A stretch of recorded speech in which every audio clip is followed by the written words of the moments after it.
The land down under has never been easier to reach. United Airlines has more flights between the U.S. and Australia than any other U.S. airline, so you can fly nonstop to destinations like Sydney, Melbourne, and Brisbane. Explore dazzling cities, savor the very best of Aussie cuisine, and get up close and personal with the wildlife. Who doesn't want to hold a koala? Go to united.com/Australia to book your adventure.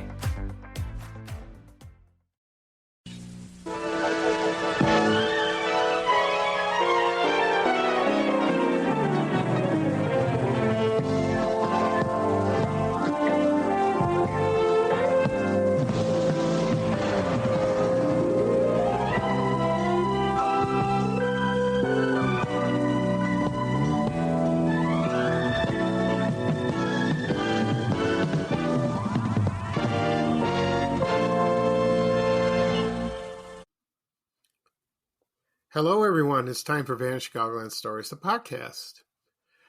I'm your host, Pete Costanis. This is episode 357, season 15.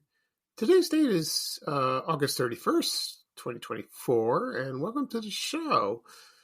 In today's program, I'm going to talk about a couple things, go way back, way back, and they're very obscure in a sense.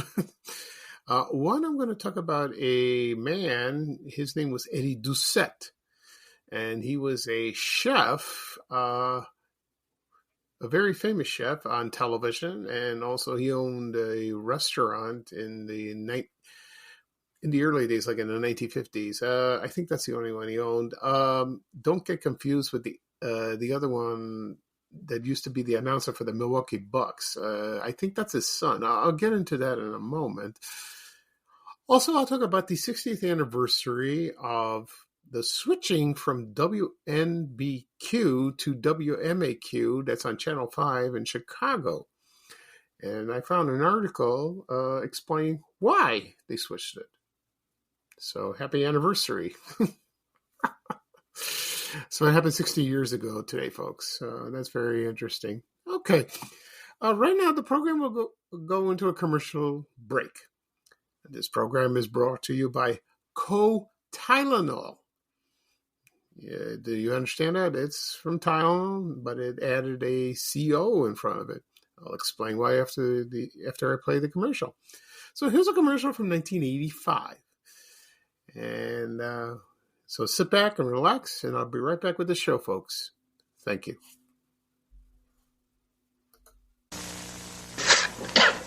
I want a cold medicine that relieves every cold symptom I've got. But I want a cold medicine I can trust, too. It's got to relieve my stuffed head, runny nose, my aches, and my cough. And I've got to trust it. Try Tylenol. The Co means it has ingredients to relieve every major cold symptom. The Tylenol means you can trust it. Tylenol relieved all these cold symptoms. And she trusts it. Tylenol cold medicine. Trust it to relieve every major cold symptom you've got. Okay, everyone, I am back. I hope you enjoyed the commercial for Tylenol. I used to watch this commercial in the 1980s. Product's still around, but it's morphed into Tylenol cold and flu, sinus and flu. But I remember watching this commercial frequently during prime time and daytime television. It's like for cold, sinuses, flu. Sometimes it came in caplets or capsules, and like liquids, in a cup. Also, like in drops, something like that. Someone emailed me and asked me, "Can you do a podcast episode about the Tylenol murders?" I've thought about it, but, it's kind of morbid. But I'll give it some serious thought on that. We will see. Okay.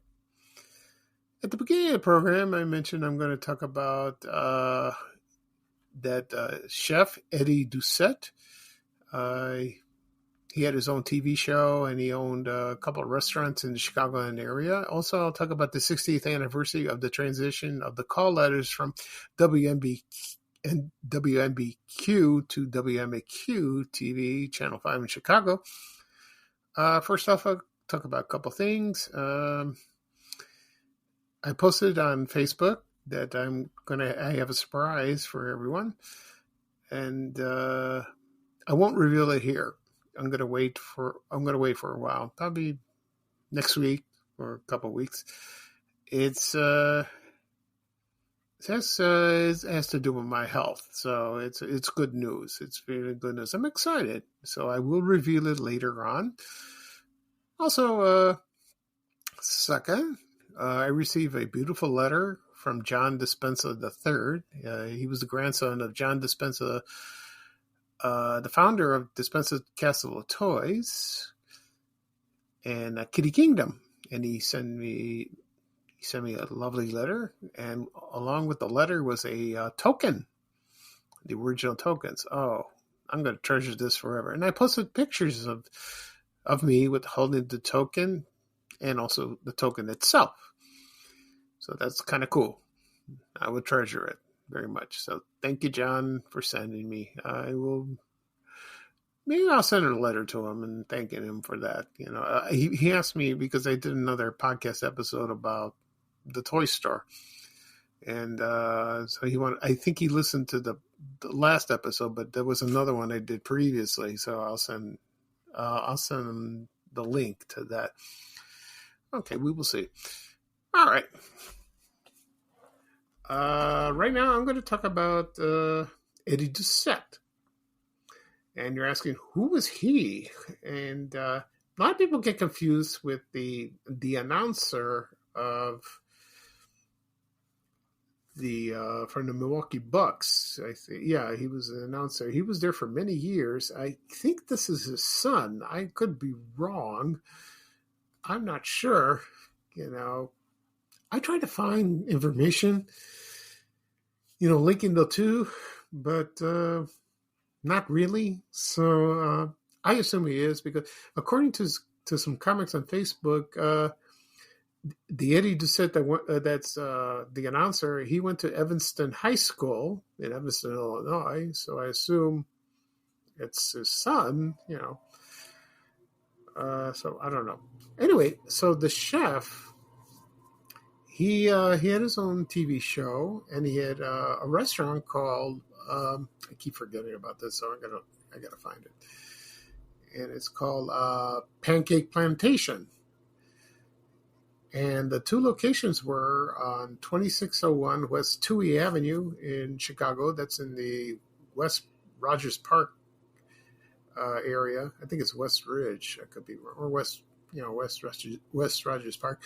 The other one was at 2015 East 71st Street, and that was in the South Shore neighborhood of Chicago.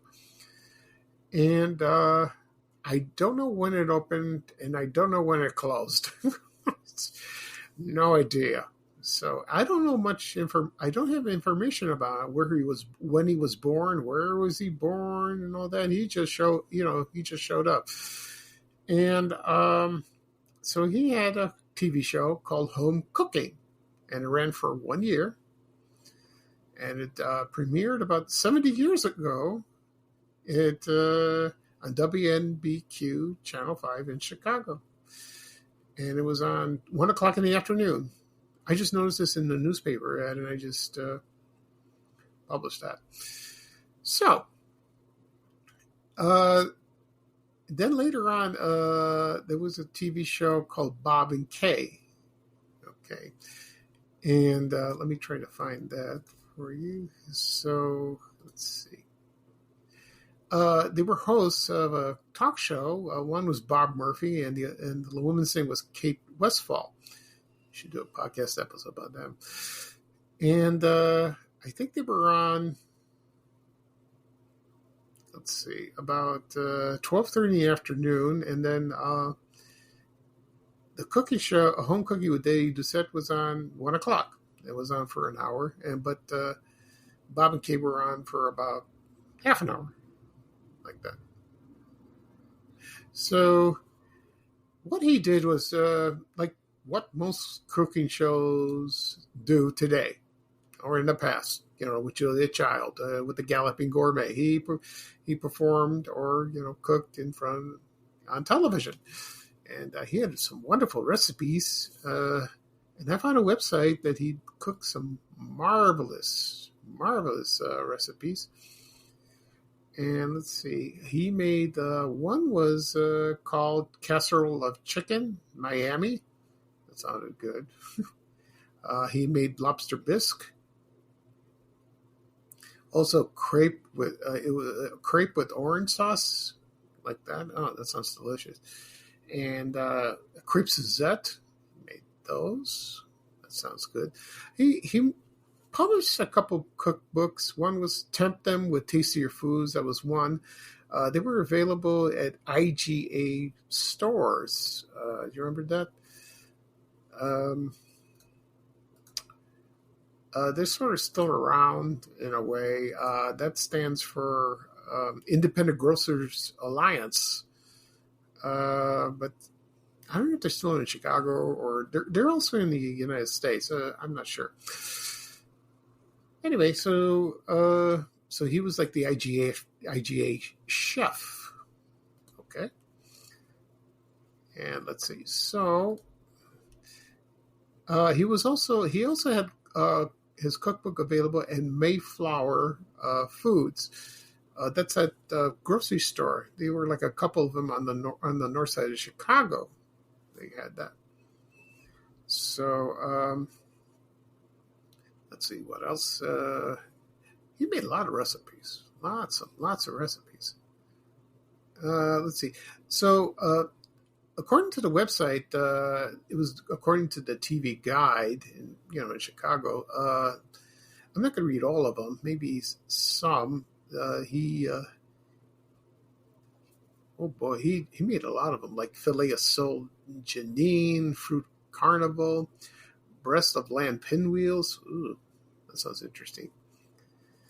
Prepares Elmer's circus cake with carousel frosting. I think that's from the Elmer TV show. Also, baked onions, bordelaise, and Lyonnaise potatoes. Sounds French, Also, California guest cake. I don't know what, with fluffy orange frosting. Oh, that sounds good. Italian pizza pie. You name it. Sometimes Chinese food, pork chops. You name it. They were wonderful. Oh, he sounded so talented. It's very talented indeed. Like that. And that sounded great. It really does. The show ran for 1 year. And then I think they morphed into Bob and Ray. And then it was Bob and Ray. No, not Bob and Ray. Bob and Ray were a comedy team. That was dumb. Okay, so it was Bob and Kay. I get that mixed up. If you drop from the R to the K, you get Bob and Kay. So anyway, so I guess he continued cooking at his restaurants. Like I said before, I don't know how long the pancake plantation lasted. Maybe through the 60s. I don't know. And he probably was on guests on other TV shows. I know he guested on the Mike Douglas show back then, and he performed. When Mike Douglas had his show in Chicago. They put. I don't know if it was filmed in Chicago. I don't think so. I don't remember. So like that. I don't know if he's alive or is he dead? I have no idea. And like I said, he has a son by the same name. I think that is his son, and he was an announcer for the Milwaukee Bucks, the basketball team. He's still alive, so I don't know. Somebody said on Facebook he is. I can't find proof. Someone, please help me. Please comment if it's him, or he can reach out to me and tell me, yeah, I'm Eddie Doucette's son, like that. So I found this fascinating, and okay. So Right now, I'm going to read the menu from the Pancake Plantation really quickly. And so here we go. Let me get that up for you. Here we are. So it was called Eddie Doucette's Pancake Plantation. Let me see. So I think he was. I don't know if he was from the South, because that's according to the menu, and all the. So mostly, the menu consisted of pancakes, and like you have fancy pancakes today, from IHOP and other restaurants. So he's probably one of the first ones that do that added, special ingredients or toppings or like that, or crepe Suzettes. Oh, that sounds so good. Like that. Okay, so here we go. So let's see what he had. He had, of course, buttermilk pancakes, blueberry, also apple pancakes, banana, Pontiac pancakes. I wonder what that is. Cornflake crumbs blended into batter. Well, that sounds good. With whipped butter and butter pecan syrup. Russian pancakes. Thin pancakes rolled with caviar with sour cream sprinkled with powdered sugar. Ooh, boy. Also a large egg pancake sprinkled with lemon juice, powdered sugar, and whole Ligon berry sauce. I don't know what that is. Rolled and sugared. A lot of sugar. Also in the menu, there was waffles, blueberry, chocolate chip, coconut, pecan, apple, like that. Also French toast, Hawaiian French toast, the traditional breakfast, ham and eggs, bacon and eggs, sausage and eggs, you name it. Hot cakes and eggs, Texas style. That's like a slice of ham stacked with 4 buttermilk pancakes with a fried egg. And setting on top, also scrambled eggs, like that. And let's see what else he had. And also wild rice with pancakes with rose petal syrup. I wonder what that is. That sounds interesting. Okay. And let's see. Also royal Hawaiian pancakes with crushed pineapples. Also low-calorie pancakes with churned honey. Skokian pancakes, so it's like a crepe-like blintz, with cottage cheese filling, served with sour cream and choice of syrup. Ooh, that sounds good. Coconut pancakes, shredded coconut blended in the batter. Oh, that sounds good. And French fried pancakes, thin crepe with wine jelly, with macaroon crumbs and French fried to a golden brown. Ooh, that sounded wonderful. Also chocolate chip pancakes, my favorite. Buckwheat pancakes, that's an old recipe. Potato pancakes, what those are. You either have them applesauce or sour cream. A Friday special, they had curried clam pancakes. It's like, I think clams with a hot sauce. Also, he had other food items like ham steak, Hawaiian style. Small fried feast, that's for kids. 1 egg, 2 strips of bacon, 3 buttermilk pancakes, butter, syrup, milk, 85 cents. That's how much it cost back then. This is in the 50s. He had omelets, with ham, cheese, jelly, cereals, if you want any kind of cereal, or oatmeal, cream of wheat, side dishes. And of course, he had beverages, coffee, tea, milk, buttermilk, Sanka, and fruit juices, orange juice, grapefruit, tomato, plum brooms, or clamato sauce. I never had clamato sauce. Oh boy. Okay. Right now I'm going to take a break and I'm going to talk about the 60th anniversary of the transition of the call letters from WNBQ to WMAQ-TV Channel 5 in Chicago. So sit back and relax and I'll be right back, folks. Thank you.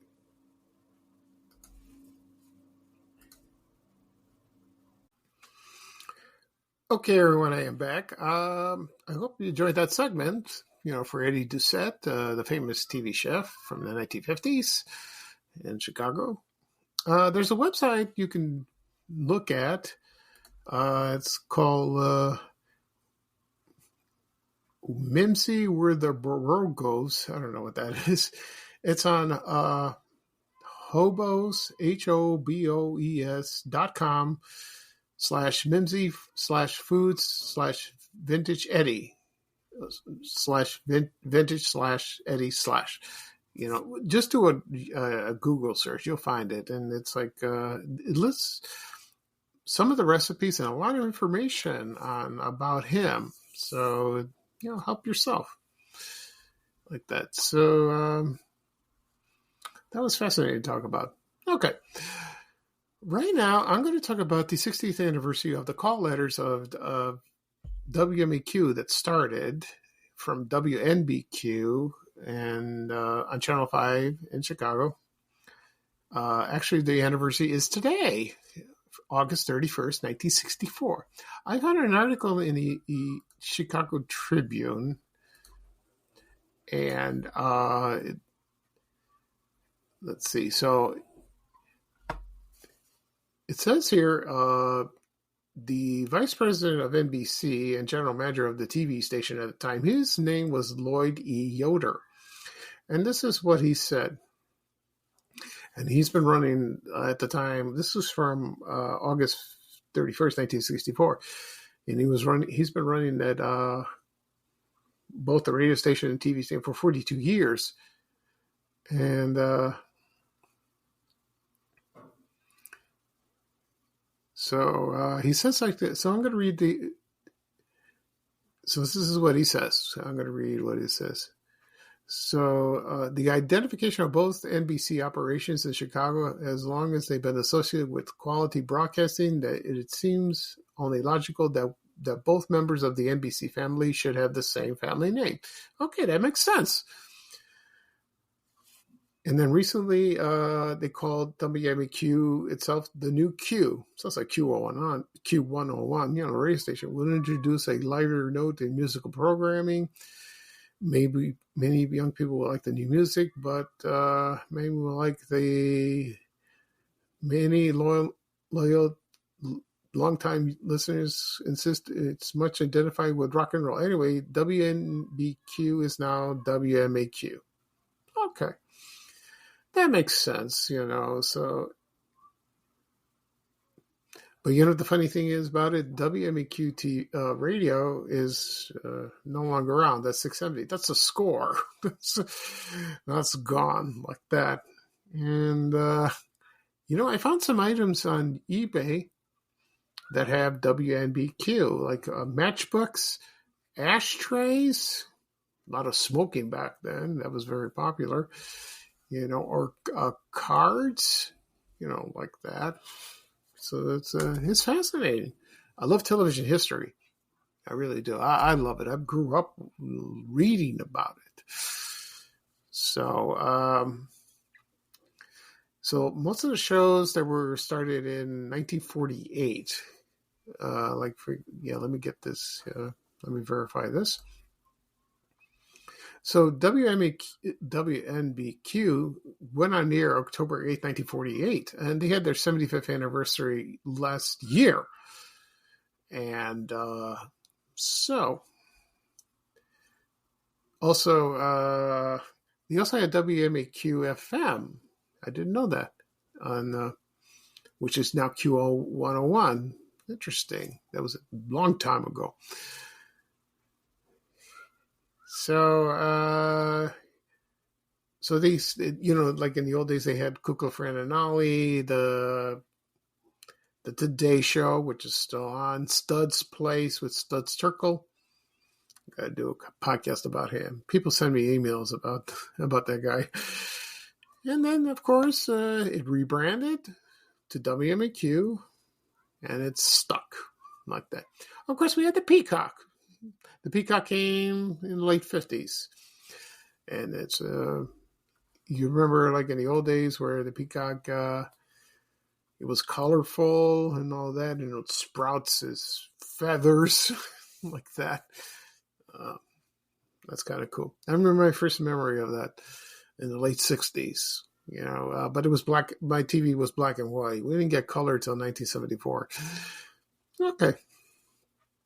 So that's it for this program. I'll do a recap of what I talked about. I talked about Eddie Doucette. He was a famous chef on television. He owned the Pancake Plantation. Did I say that right? Pancake Plantation? I got to double check. Yep, Pancake Plantation.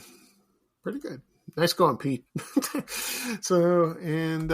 had two locations. One, it was at Tui in Washington, up in the north side, and one on 71st Street in Chappelle, like Jeffrey, in the South Shore neighborhood.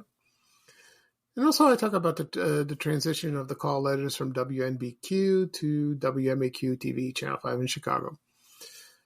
This podcast will be published later on today, wherever podcasts are available, Apple Podcasts, Spotify, Amazon Music, Breaker, Overcast. I think it's Overcast.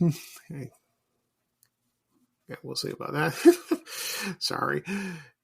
Also, it'll be, wherever podcasts are available, just tap on the app on your phone or your tablet and tap follow. You'll get the notification of the latest episodes. Also, listen to previous episodes as you wish. Also, be on my blog, www.vanishingchicagoland.blog. You can click on that and listen. It'll take you right there directly, and you can listen. Also, be available on my YouTube channel. Again, people ask me, where do I find your podcast? Where do I find your podcast? You find it there. On my YouTube channel, Vanishing Chicagoland Stories, the podcast, or under my name, Pete Costanis. Do a search. Click subscribe. It doesn't cost anything. You will get a notification of the latest episodes. Also, it'll be shared on my social media accounts, Facebook, X, LinkedIn, Reddit, Instagram, Blue Sky, TikTok.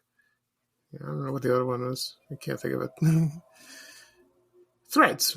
Okay, that's fine. I'll probably do another podcast episode tomorrow. We will see. Okay. So, this is Pete Costanis, your host for Vanishing Chicagoland Stories, a podcast. Thank you for joining me. Everyone have a great weekend. It's a 3-day weekend. It's a Labor Day weekend. It's beautiful weather. And here's bye-bye for me, and here's a little traveling music from Ray Rayner saying bye, bye, bye. Take care, everyone, and so long. We have to go. Bye, bye, bye.